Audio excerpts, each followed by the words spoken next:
Hi everyone, we are going to react to this Midwest safety.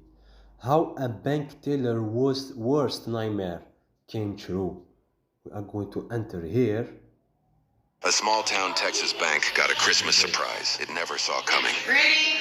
Somebody with a mask, sunglasses, and a hat is trying to come up in here with presents. Okay, let's see. It's a normal. Good. Good. It's like a normal client. Just put some in there. As we come, don't be deterred. Medical call 1718 open. I'll know as soon as somebody does something. Once I leave, no worries. Wait, first of all, why he's wearing a mask? That's weird. That's weird. Look, because if it is a normal person, he won't to wear that. Like, why he has that? Why? Continue. Where are you on the computer? Look, you see that he has like a mask of the snow mask, the red one, and some glasses. For me, this is a strange thing. Let's continue.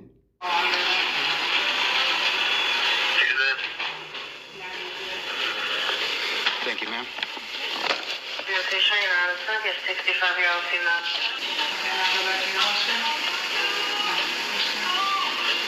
Quickly, please.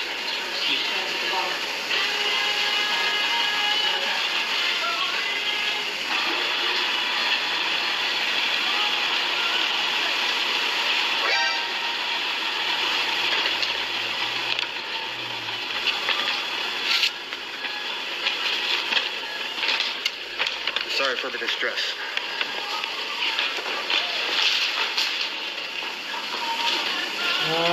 Okay, so he tried to steal some cash and then the cash falls out. All right, he doesn't make attention for the bag. The bag is actually,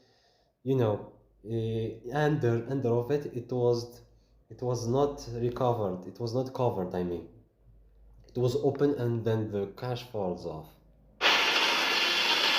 Okay. Officers and sheriff's deputies arrived just 3 minutes later after the teller dialed 911. During that time, bank employees witnessed the suspect cross the street but never enter a vehicle. What's going on, man? Pretty good. Hey, Davis, you better get this under control. So what happened? Guy walked around from the drive-thru and the tellers alerted me and said somebody with a mask is coming in with Christmas presents. He walked in, walked straight up and said to put whatever in the bag. And then he said, sorry for the distress. As he walked out, a bunch of cash fell and he just kept going. And then he walked across the street. They said he ran. So what I thought is this guy, for the people, the employees, why they didn't respond to him? Does he has a gun? Because sometimes when a thief doesn't force you to do something, you shouldn't, respond to his order.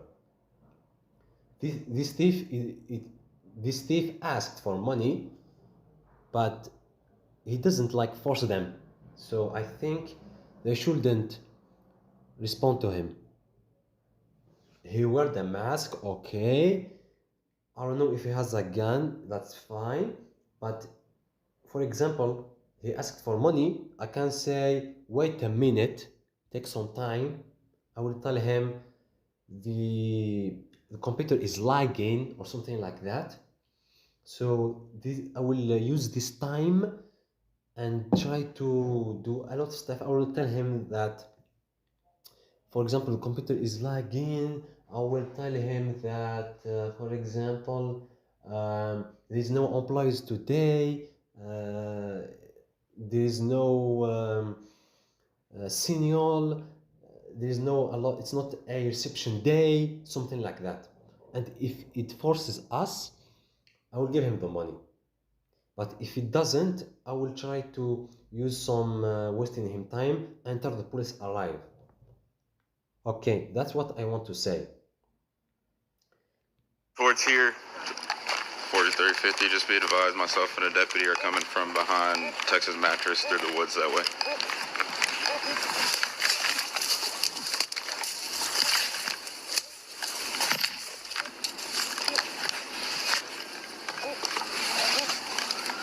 You would have had to ran somewhere back here. Does the guy look black, white, Hispanic? Completely covered.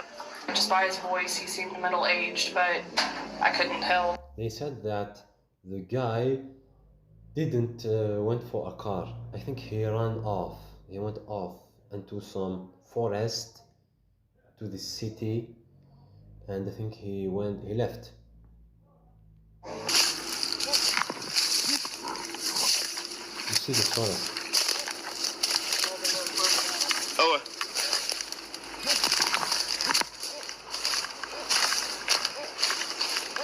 You hit a distress dispenser. That's him right there. And it only dispenses X number of bills. The male subject was wearing a Christmas hat, looks like some black tennis shoes with white bottoms. I've got a few. I can't tell if these are animal prints or maybe. Looks like the top part of a shoe. You see if there were... Yeah, that's a shoe. That means he went across. He had to have a car over there. He just... Do we know an amount yet? That's what she just printed out, 6,000. 6,000.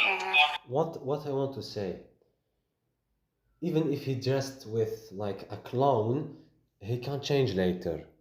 So follow him. You have to follow him quickly, because he has a chance to change his address. That's our emergency dispenser. He honestly had to, because I was right here. I was at the car wash on 11th. So he had to go straight through. Here's a... Why do I feel like I know him, B? I don't know. He sounded familiar. He did a good job covering himself up. I can't even see any gaps. Wearing some Sauconys, I could tell that. Those shoes? Yeah, those looks black like Sauconys.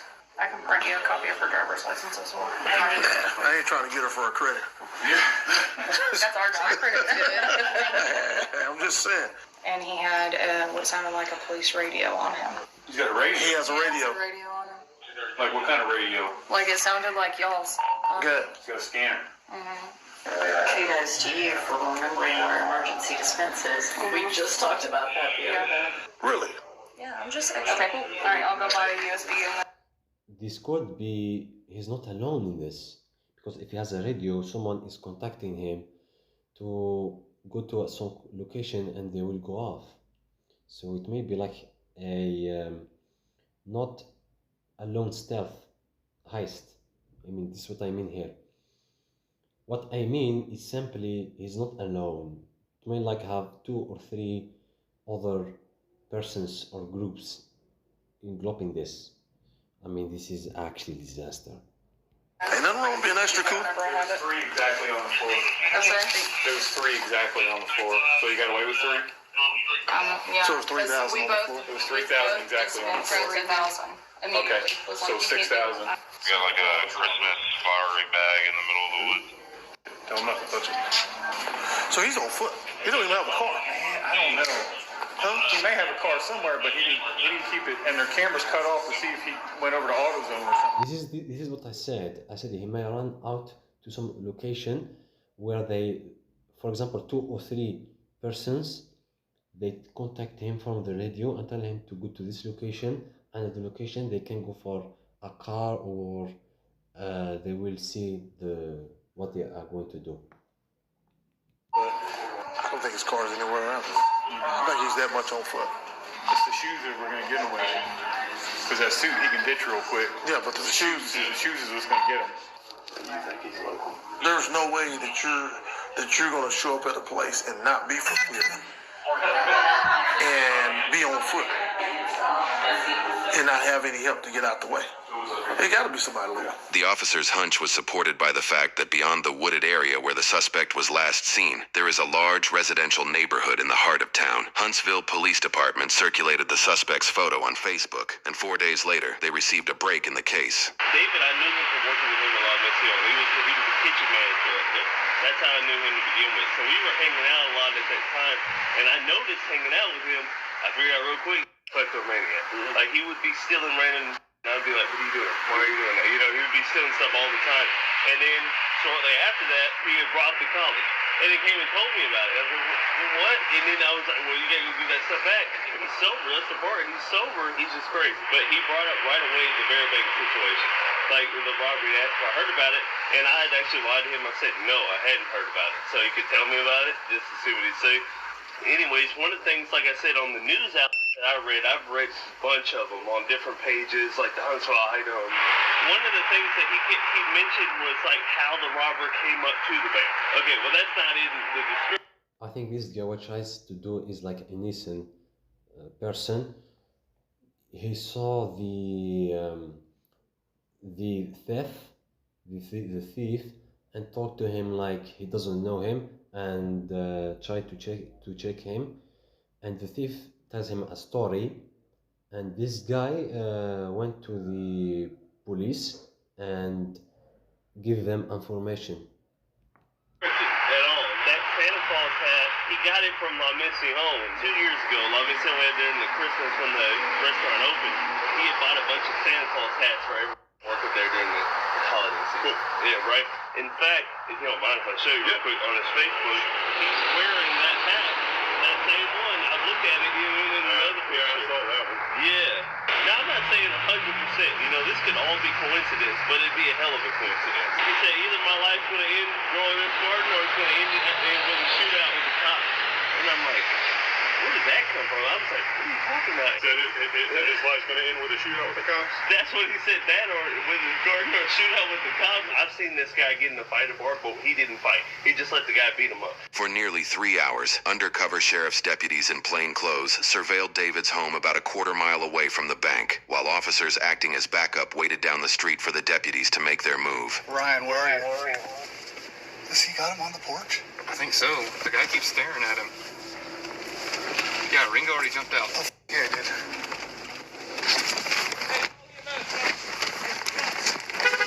Hey, get EMS and out to our location.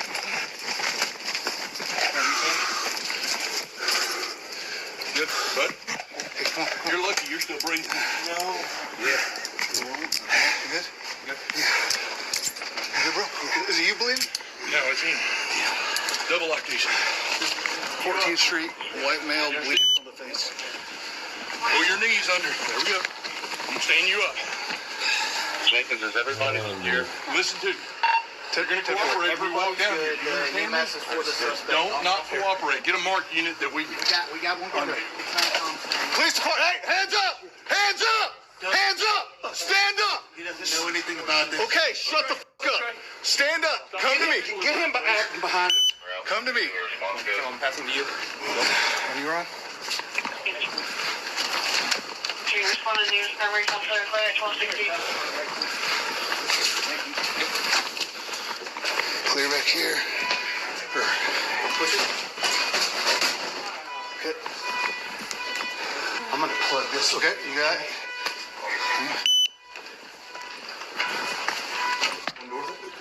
I'll hold this clear. Just clear right here. Police department. Police. Clear. Clear. Good, Ryan.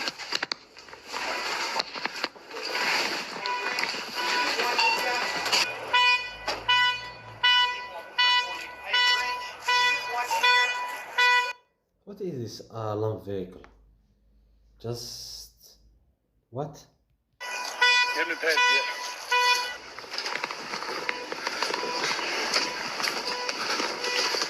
Clear, clear, you're there. Is that my car beeping? I think so. I got a unit coming behind me. Lean over the skull. They're right there. You have anything on you that's gonna stick me or hurt me? 101.7 J-Sam.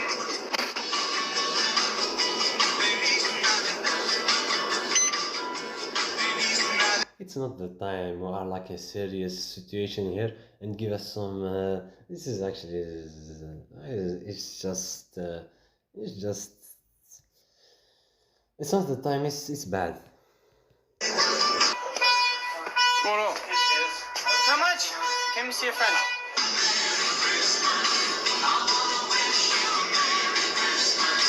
Is that your truck back there? I think so. You got the key on you? I don't think so. It went from a serious set case to a funny song. It's still serious. You okay? No. You check on Ryan. Yeah, we had him. I was going to get Muddy EMS clean him up. Do we have anything on him, or can we unhandcuff him? No, we were just securing him while we were Okay, I good, didn't know what we had. Okay. Those are harder handcuffs. Is this the house of the theft?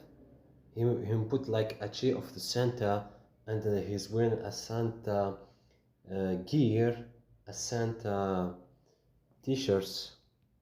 He's not allowed to go back in the house. Yeah, he knows that. Gotta go get that. We got a search warrant, so Yeah. can't come in the house. Somewhere you can go, man. Yeah. You know all his friends, he got swatted for real. I hit the gun, got it off him, got the gun, and got the gun under my heel. Over there. That's when Ringo got me. Ringo came up there. I came up here. I was on the rifle. He was on the pistol. But when Ringo came up, and he stepped up. I'm like, hit on that. Came around. All right, take a seat. Raise your hand.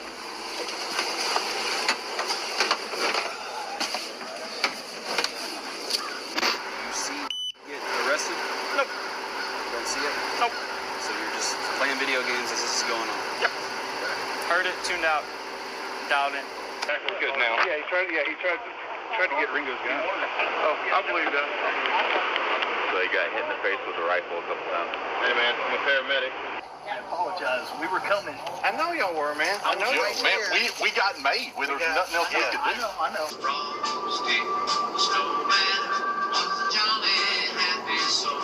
The suspect, identified as 36-year-old David Rodriguez, was taken to a hospital 40 minutes away due to his injuries. After he was medically cleared for booking, he was transported back to Walker County Jail and charged with 2 counts of robbery, 2 counts of aggravated assault against a peace officer, taking a weapon from an officer, and resisting arrest. In all, his bail totaled just over $1 million. The 2 charges of aggravated assault against a peace officer were dismissed. However, he was found guilty of taking a weapon from an officer and both counts of robbery. He was sentenced to 15 years in prison, which he is currently serving at the Gibb Lewis unit. David went up for parole in 2025. However, the Board of Pardons and Parole denied his release due to the nature of his offense, his previously unsuccessful periods of community supervision, and his criminal history, which included multiple convictions of public intoxication, theft, and burglary. David is up for parole review again in November 2028, but if denied, he could be in prison until 2038. David made the mistake of committing his crimes in a town with a diverse and extensive law enforcement presence, especially for a town with fewer than 50,000 people.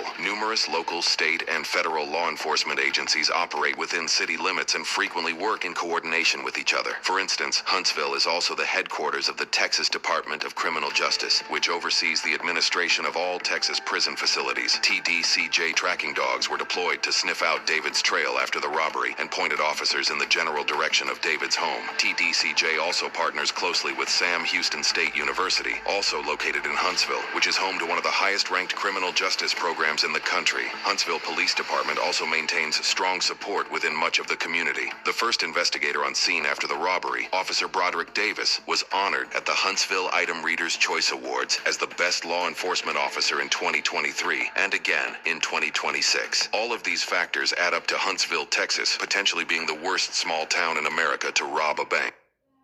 So wait. So you're telling me that the police gave dogs to follow the path of this theft because they don't know what to do, right? They don't know what to do. They went to this jungle.